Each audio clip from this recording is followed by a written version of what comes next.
And guys, good morning sa inyo lahat. Yan. For today's video, ang ating gagawin is mag-activate tayo ngayon guys ng Honda ADB 160. Ito guys yung unit na i-activate natin. Yan. Kinuha ito guys by installment basis. Dito sa video na to, pag-uusapan natin yung actual activation niya, kung paano yung mga galawan ng mga stop sa kasa, kung paano siya i-activate, kung paano siya i-prepared. At pag-uusapan din syempre natin dito yung kanyang cash price at installment price. At ipaparinig ko sa inyo at ipapakita ang buong inclusion ng motor para dun sa mga hindi pa nakaka-experience at nagpaplano kumuha ng Honda ADB, meron na kayong idea guys kung ano yung mga nilalaman at kung ano yung mga galawan ng paglalabas ng unit. Okay guys, bago natin banatan, bago natin tirahin at kanain, syempre, intro muna tayo!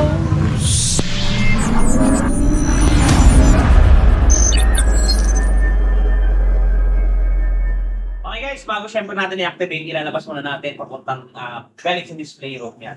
Ilahin nyo lang ng dahan-dahan at baka magasgasan yung mga katabi niyan. Yan. Ito guys, yung ating Honda ADB 160. Kulay white siya. Matte white to guys. Yan.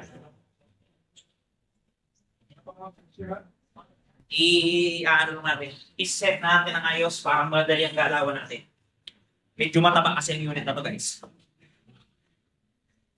Yan. Dito tayo sa pagtang gitna.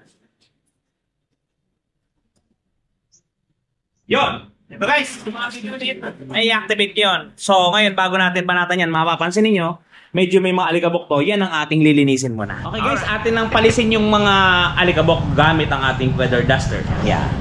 Pagpagin nyo lang para syempre bago kunin ng client ay all goods at good item yung ating unit. Yan. Hindi naman to sobrang dumi, nalikabukan lang to gawa ng hindi tayo kasi aircon. Yan, open tayo guys. At yung harapan natin ay kalsada at napakaraming dumadaan. So, walang choice yung alikabok kung hindi dumikit sa mga unit. Kahit araw-araw nating pagpaganto, wala, hindi kaya. Didikit at didikit. Yan guys, oh. All goods. Yan. Alright. Okay guys, yun, nalinisan na natin yung unit. Ngayon naman ipapakita ko sa inyo yung mga inclusion ng unit bago natin i-activate. Ito guys, ito yung unit natin, 2025 ito. Wala pa kasing bagong nilalabas yung Honda. So ito pa rin yung pinaka-latest talaga na kulay niya. Okay, sa U-box yan guys, kung mapapansin nyo, ito yung mga laman yan. Ito yung mga nilalaman at ito yung makukuha ninyo. Una sa lahat, ito guys, meron tayo dito ng owner's manual. Lagi nyo itong iingatan guys kasi na magkakaroon kayo dito ng mga pre-service. Yan o. Dito nakalagay yun, yung mga pre-change oil. Labor lang naman guys, hindi lang isa. Baka kasi kagaya kayo ng ibang client, kala lang is labor lang ang libre. Yun lang is bibilin ko ninyo. Ito po yung ating tools. Yan, kung mapapansin ninyo. Pangtanggal ng spark plug at saka, ayan, screw. All in all yun lang. Sumunod ito, ganito guys yung susi o ganito yung remote ng ating ADB. Hindi to katulad ng Yamaha na kuripot guys. Si Honda, dalawa-dalawa talaga. Yan. As in, dalawa yung remote nya, dalawa yung kanyang manual key. Yan. Yan. Bali yan lahat yung makakuha nyo. Pag installment, syempre tag-isa lang. Pag cash, lahat yun. Sumunod, ito guys, yung ating side mirror. Ito yung side mirror ng ADB para dun sa mga hindi nakakapansin. Kakaibang side mirror na to. Parang side mirror to guys ni Iron Man. Yan. Wala lang kulay pero parang Iron Man style.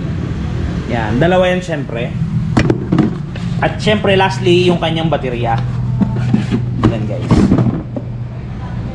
Yan. Ito yung ating battery. Iwasang tatak. At meron siya naka-embouch na Honda dito. Yan.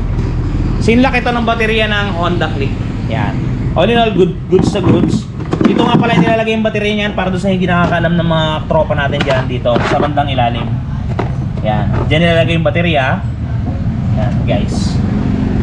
Tapos dito, gaya nung sinabi ko dati, ito guys, dito nilalagay yan. Yan. Paano ilagay yan? Alisin nyo itong goma para malaman nyo na din habang nandito pa kayo nanonood. Papasok nyo lang dyan.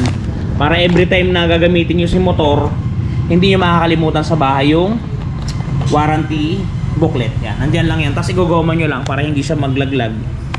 Yan. All in all, safety na yung ating, ganyan ang itsurahan yan. Okay? Alright. Okay guys. So dito kung mapapansin niyo, meron dito guys yung naka-naked handlebar tayo. Yan, napakaganda. At tataas na ibababa ang ating visor. Then guys, start na tayo. I-activate na natin ang unit. Pero bago pala, naalala ko, pasadahan na natin ang presyo niya. Ito guys, as of today, wala pang promo DP ang ating ADB. So ito ang kanyang kompleto at detalyadong presyo. Ito guys, Honda ADB 160, ang suggested retail price natin, SRP, is 166,900 pesos.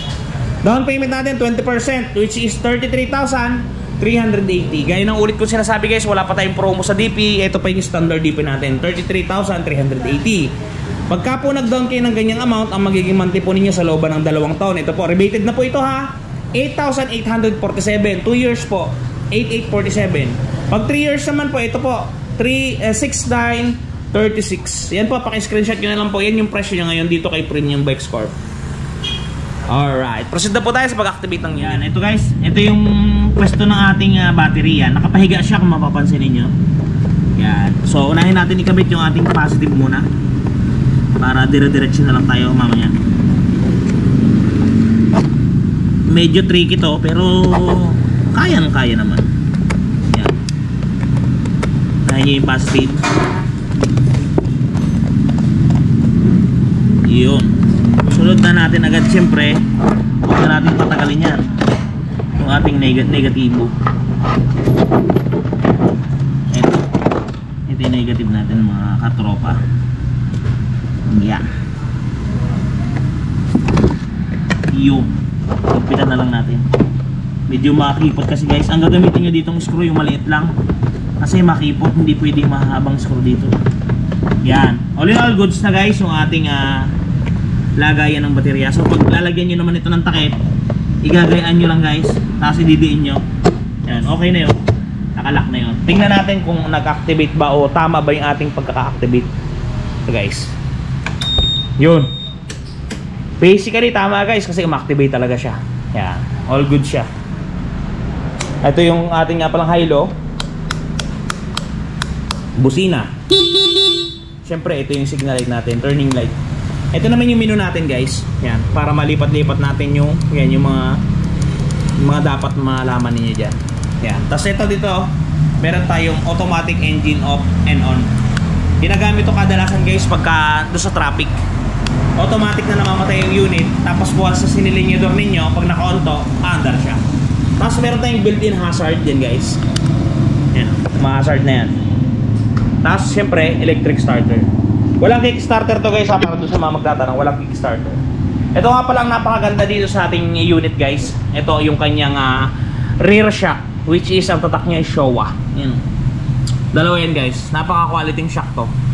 Goods na goods. Okay guys, bilan natin ng gasolina para ating ma-activate ng unit at maiparinig ko sa inyo ang galawan na tunugan ng ating Honda ADD 160. Lagyan natin siya ng gasolina para tuluyan natin siyang mapaandar. Yan. Yan guys, sa pag-ano ng gasolina. Yan. I-click nyo lang to, tapos click nyo lang yan, iilaw yan. Tapos isang pihit lang, tapos fuel. Pindutin nyo yung fuel yan. Bubukas yan. Oy, yan na. O, di ba? Buksan nyo lang. Tapos pag binuksan nyo, may lagayan yan dyan para hindi mo wala yung takip. Tapos lagyan nyo lang na yung budo na napaka-legendary. Iyong. Tapos, syempre, lalagyan na natin yan ng gasolina. Okay. Yan. Dahan-dahan lang para hindi tumapon. Sayang pag tumapon. Napakamahal ng gasolina guys dito sa amin. 68 kada litro. 68 pesos. Yan. Dahan-dahan lang para hindi siya tumapon. 1 liters nga lang pala itong nilagay natin. 1 liter pala, walang S. 1 liter. Baka tayo madali ng mga basher natin. Yun. Yan guys, bus na. So ngayon, kunin natin ang mahiwaging budo. Ilagay muna natin dyan. Kunin natin ang takip, baka mawala dyan. Tapos itakip natin to. Yan. Yun. Tapos yun, din nyo lang. All goods na yan. Start natin guys. So yan, alisin na muna natin itong price tag. Lagay na muna natin. Ito nga pala guys, yung pre-helmet ng unit ha. Nalimutan ko kanina ipakita. Ito, full face guys. Yan, gawa ni HPH. Pagkahulugan, merong pre na to. Pagkahulugan na, pagcash wala. HPH yan. May ICC sticker, mapapansin niyo. Size large to guys, large. Pasok na pasok to sa ulo ng mga pogi. Yan. O, diba? Goods to goods. Ayan guys, yan yung pre-helmet niya. Okay guys, start na natin yung unit natin. Yan, kung mapapansin ninyo, yung kanyang traction control ay naka-activate. Yung ating ABS ay naka-activate. At yung ating gasolina ay naghihingalo sapagkat 1 litro lamang ang araw natin kasama. 30 degrees ang ating makina. 30 Fahrenheit pala. Ay, ewan ko, basta yan, 30 yan. Yan. Okay guys, start natin. Lever. Pindutin yung lever. Hard start. Ayaw. Ayaw talaga. Teka. Hawakan natin camera. Yan guys. Rumiredondo na siya. Yun. Mandar na guys. Mandar na. Yan. Kita nyo yung kanyang RPM. Sobrang accurate. Pansinin nyo yung RPM guys ha. Tapos yung kamay ko. Ito. Pansinin nyo yung RPM ha. Oh. Sabay na sabay siya guys. Hindi siya nadidelay. Oh. Pag pihit ko dito, pitik niya rin doon. Yung iba kasing unit guys, di ba nadidelay? Siya hindi. Yan. Ito guys, yung andara na ating Honda ADB 160. Pakinggan ninyo at marain yung manuan at mapakinggan. Yan guys. Napakatahimik ng makina ng ating Honda ADB. Talaga namang Honda ADB. Napakatibay. Ganda ng gulong guys oh. Ito yung ating muffler. Mapapansin nito. Good item. Yan. Ganda ng tunugan. Yan.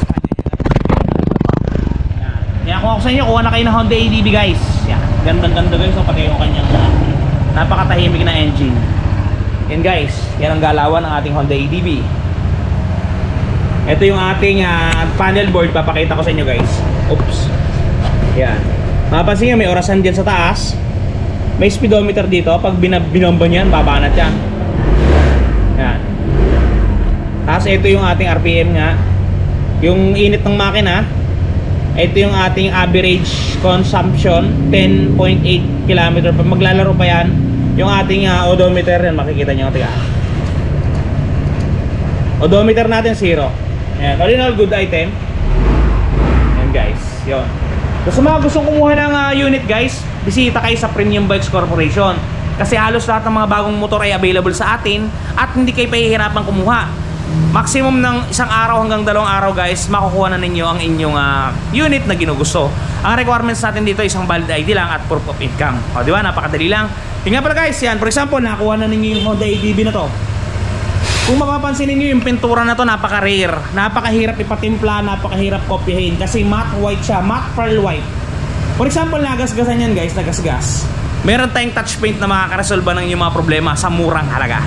Eto guys, manoodin nyo, touch paint ni Wash Body. The long wait is over. Eto guys, dun sa mga namumroblema na mga gas-gas-gas-gas ng kanilang mga minamahal na motorsiklo, nandito na ang touch paint ni Wash Body. Napakadaling i-apply, parang sumusulat ka lang sa papel, isusulat mo lang dun sa mismong nagasgasan at talagang sasabay na siya sa pinakakulay ng inyong pairings. Yan, kung mapapansin niyo ang before at after natin, mistulang na bura ang mga pinagdaan ng gasgas. Ang mga natamo na hindi sinasadyang galos ay mistulang na bura. Yan, kung mapapansin niyo, halos bumalik talaga sa original.